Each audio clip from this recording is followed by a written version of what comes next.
Buenos días, jóvenes señoritas. Vamos a empezar con un tema y sabemos que nosotros estamos en momentos de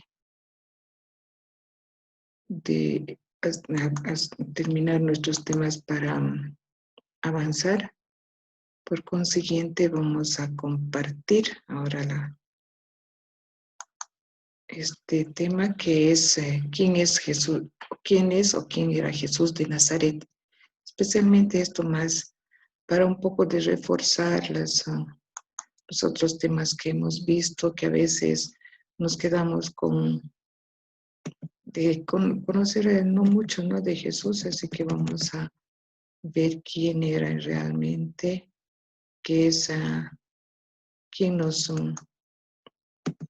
que nos ayuda, cómo nos podemos acercar más a Él para mejorar nuestra vida. Entonces, a veces conocemos lo mínimo, ¿no? Pero esta vez vamos un poquito a profundizar y vamos a ver quién era Jesús de Nazaret. Jesús de Nazaret vamos a ser reconocido como una de las figuras primero más importantes de la historia occidental y del cristianismo, ¿no? Entonces, esta religión que ha sido extendida por todo el mundo.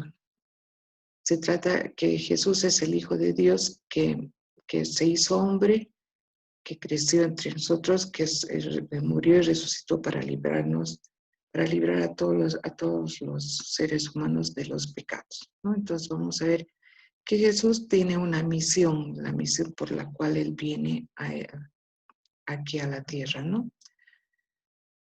Los evangelios, generalmente vamos a ver la vida de Jesús en los evangelios. Los evangelios son Mateo, Marcos, Lucas y Juan.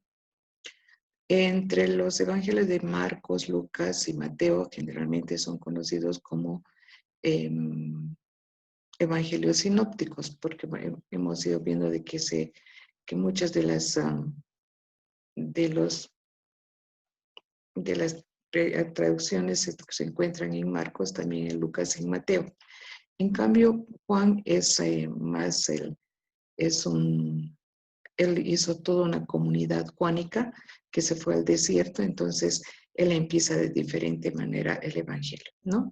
Sin embargo, estos evangelios, más que ofrecer un relato de la vida se centran en dar a conocer los mensajes de Jesús, no solo la vida, sino también los mensajes que Jesús va dando y dando a conocer a cada uno, ¿no? A cada las personas, a los lugares donde está. Habíamos visto de que Jesús nace en Belén, ¿verdad? Entonces, su nacimiento y su infancia de Jesús, pues es una historia que muchos la conocemos, inclusive celebramos en Navidad, ¿verdad? Pero sin embargo, que este nacimiento de Jesús ya estaba desde más antes, ya estaba predicho por los profetas como Isaías, Miqueas, ¿no?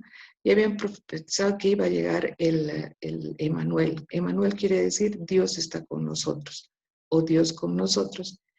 Y ya estaba puesto dónde iban a ser, quién sería su mamá, ¿sí? Sin embargo, sabemos que María era una mujer sencilla, era virgen y sobre todo era libre de pecado. Y de allí que fue elegida para ser la madre del Hijo de Dios, ¿no? O sea, de Jesús. Y quien le acompaña generalmente es José, ¿no? José es que se casa con ella, ¿no? Sin embargo, vamos a ver que para aquel entonces, en el tiempo de Palestina, toda esta región de Palestina estaba dominada por los romanos. Entonces, el emperador romano Augusto había ordenado hacer un censo en el que cada persona debía empadronarse en el lugar de su nacimiento. Entonces, José era de Belén, descendiente de David. Entonces se traslada desde Nazaret hasta Belén junto a María y es ahí donde nace Jesús. Estas regiones ya hemos visto un poco, la región de Galilea y Samaria eran mayormente lugares muy fértiles y más se dedicaban a la agricultura. En cambio, en Judea, que está en la parte inferior, que es, y Belén es un pueblito que está en Judea, es, es árido y generalmente la gente se dedicaba más al pastoreo, o sea, a la crianza de animales. Es por eso que cuando Jesús nace, los primeros que van a verlo, porque los ángeles le avisan, son los pastores. ¿Y qué le llevan? Pues le llevan las ovejitas. Por eso que cuando nosotros armamos el nacimiento, siempre ponemos más animal, esos tipos de animales, porque eran los que había en ese lugar. Sin embargo, Jesús,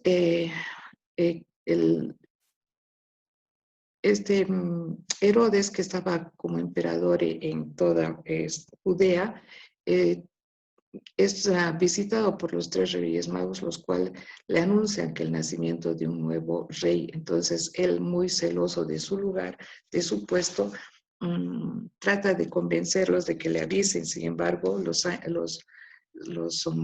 3 reyes magos, una vez que conocen a Jesús, le entregan sus dones, o sea, los regalos que les llevan.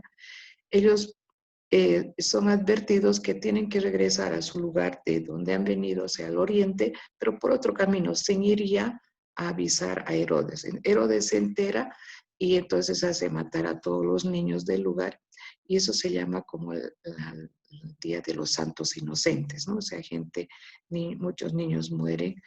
Sin embargo, Jesús y María y José huyen hacia Egipto, y después de que muere Herodes, ellos regresan, pero ya no a Belén, sino a Nazaret, ¿no? Y en Nazaret, donde Jesús lleva una infancia normal, en la que aprendió el oficio de su papá, que es el carpintero, ayuda a su padre, estudia las tradiciones judías, de las cuales fue conocido constantemente, asistía al templo, y al templo asistía pues la primera vez que va es a los 12 años. Entonces su infancia es como de cualquier niño que tiene una familia en la cual tiene que aprender oficios, ayudar a la mamá en muchos casos. Entonces él no se hacía ningún problema en realizar también los trabajos de la casa, ¿no? Y eso tendríamos que aprender nosotros para también ayudar en casa. Sabemos de que Jesús a los 30 años es bautizado por su primo Juan el Bautista en el río Jordán, quien había sido designado ser el antecesor, o sea, el, el que iba a preparar el camino para él. Y su sucesor, que es Jesús, es el que viene, que ya es el Mesías, que empieza a decirle que es el que va. Generalmente Juan decía, yo les bautizo con agua, pero el que viene detrás de mí les bautizará con el Espíritu. Y entonces lo que sucede cuando nosotros nos bautizamos, realmente ahora recibimos al Padre, al Hijo y al Espíritu Santo, así como Jesús. ¿Y por qué con el agua? Porque el agua nos da vida. El agua es aquello que nos infunde a tener. Sabemos que si no bebemos agua, pues nos secamos, ¿no? Igual que las plantas. Entonces, Jesús también nos deja ese mensaje de poder bautizarse. Sin embargo, Jesús después después de bautizarse, sabemos que ingresa al desierto. En el desierto también sufre tentaciones, pero sin embargo, Él supera estas tentaciones y con eso nos enseña de que también nosotros podemos eh, desechar las tentaciones y acercarnos más a Él, pidiéndole siempre de que Dios no nos abandone en estos momentos difíciles que tenemos. Después de eso, Jesús se dedica a predicaciones de Jesús. Se caracterizaban primeramente porque eran sencillas, humildes, y Él utilizaba mucho las parábolas. ¿Qué son las parábolas? Son relatos breves y simbólicos que tienen la finalidad de enseñar sobre el reino de Dios y también sobre las relaciones que podían tener entre nosotros mismos, entre los seres humanos para mejor, ¿no? Para mejor vivir. Entonces, y generar sobre todo estas reflexiones, estas enseñanzas que Jesús nos generan a nosotros una reflexión moral, que no se va mucho a lo físico, a lo material. Jesús se va más a las actitudes que debemos tener uno mismo y con los demás. Entonces vamos a ver de que que Jesús basaba sus enseñanzas, hemos dicho, en estas parábolas, que son pequeñas historias que hacen comprender el mensaje de Dios. Jesús, vamos a ver que Jesús fue un predicador itinerante. Itinerante quiere decir que caminaba, o sea, no se quedaba en un lugar. Y ahí tenemos las parábolas que son, por ejemplo, la parábola del sembrador. Y ahí tenemos la imagen que les he puesto, que es una de las cosas que nos dice cómo es que muchos de nosotros recibimos ese mensaje, ¿no? Dices, el sembrador salió a sembrar y una parte cayó en el camino, a la orilla del camino vinieron los pájaros y se la comieron. Otro cayó entre las piedras, pero como era muy pequeña las raíces y tenían muy poca tierra, entonces sale el sol y se las quema. El otro cae entre los espinos, que tampoco la dejan, la ahogan, y la cuarta es la que cae en tierra buena. ¿Qué significado tiene esto? El sembrador, pues es Jesús. Las semillas, o sea, lo que va a sembrar es la palabra de Dios. Y el camino, o sea, la tierra somos nosotros. Muchos de nosotros escuchamos el mensaje, ¿sí? Pero ese ratito salimos, digamos que vamos a misa o a una conversación o en un mensaje que nos dan, escuchamos, pero después nos vamos y nos hemos olvidado. Muchos hacemos eso, ¿no? Es ese que viene, los pájaros se lo comen, no queda nada. Hay otros que sí escuchamos, que queremos, digamos, poner en práctica, pero sin embargo, porque estamos más atareados con todas las cosas que nos rodean, nos olvidamos y tampoco crece, ¿no? El otro, también los espinos son aquellas personas que, digamos, ¿para qué vas a hacer? No lo hagas, está mal. O sea, siempre estamos más viviendo por los demás, como alguien dice, ¿no? A veces vivimos más por la gente, ¿qué dirán? Por el que dirán. Entonces, esos son los que nos aplastan y tampoco hace que fructifique, que prospere el mensaje de Jesús. Y la última que cae en tierra buena son aquellos que han escuchado, la practican y la ponen, cada día la ponen en práctica y mejorando sus relaciones consigo mismo, con los demás, con la naturaleza y con Dios. Entonces ellos sí que dan buenos frutos y no dan, sabemos que de una semillita pequeña puede, por ejemplo, si es maíz, cuántas mazorcas va y en cada mazorca cuánta cantidad hay de granos, ¿no? Entonces está, dice el 30%, el 40% o a veces el 100%.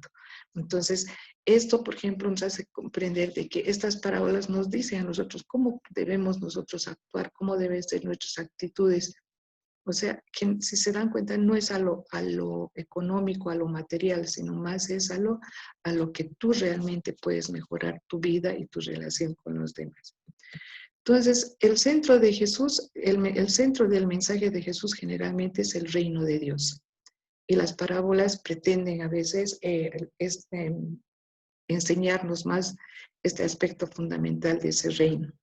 Jesús siempre compara el reino de Dios, dice, el reino de Dios es como una mujer que encuentra una moneda y la guarda, ¿sí? O hay alguien que encuentra un tesoro y la guarda muy bien. En cambio, nosotros a veces no somos, ¿no? Y eso quiere decir que la cuidas, si tienes una perlita, lo cuidas muy bien. Entonces, la palabra de Dios debería ser eso, lo mismo, guardarla, leerla, ponerla para que tú vayas mejorando, ¿no? Y yo les he colocado ahí, solo el que puede ver lo invisible puede hacer lo imposible. Muchos de nosotros somos como el Santo Tomás, ¿no? Que él para creer tiene que tocar. Y Jesús dice bien claro, felices de aquellos que creen sin haber visto. En cambio, ahí le dice, tú has tenido que verme y tocarme para creer. Entonces, muchos de nosotros somos a veces así y tenemos que darnos cuenta más bien que nuestra fe tiene que mover montañas, tenemos que ser más personas que realmente tengamos esa fe y esa firmeza de que Dios nos va a acompañar en todo momento y podemos cambiar. Entonces, el mensaje de Jesús no solamente es anunciar acerca del reino de Dios y a llamar a la conversión. Jesús enseña sin medida. Eso quiere decir que Él nos enseña que nosotros debemos poner en práctica todo. Cuando se encuentra, por ejemplo, con la mujer samaritana y le dice, ¿quién eres? él le dice, invítame agua. Él le dice, ¿cómo me vas a pedir? Ella le dice, ¿cómo me vas a pedir? Tú que eres judío y yo que soy samaritana, no tenemos buenas relaciones y no te puedo dar. Y él le dice, si yo te diera el agua que yo tengo de beber, no tendrías sed. Y él ya desesperado diciendo, dame, Señor, esa agua para que no venga a este pozo a sacar agua, ¿no? Entonces, ¿qué es lo que dice? Tenemos a veces sed de la palabra de Dios. A veces andamos muy cabizbajos, preocupados, pero tienes de todo. Pero resulta de que a veces es ese mensaje, esa palabra que necesitas para ir adelante. Y Jesús generalmente enseña a todos sin discriminación, sino dejándonos esa reflexión para que podamos mejorar nuestras relaciones, ¿no?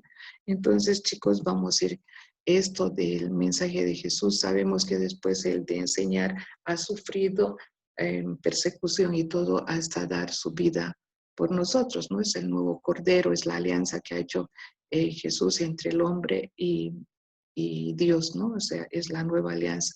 Él ha dado su vida por nosotros. Entonces, vemos de que Él no se ha quedado solamente enseñado, sino que nos ha dado que Él puede dar por amor su vida.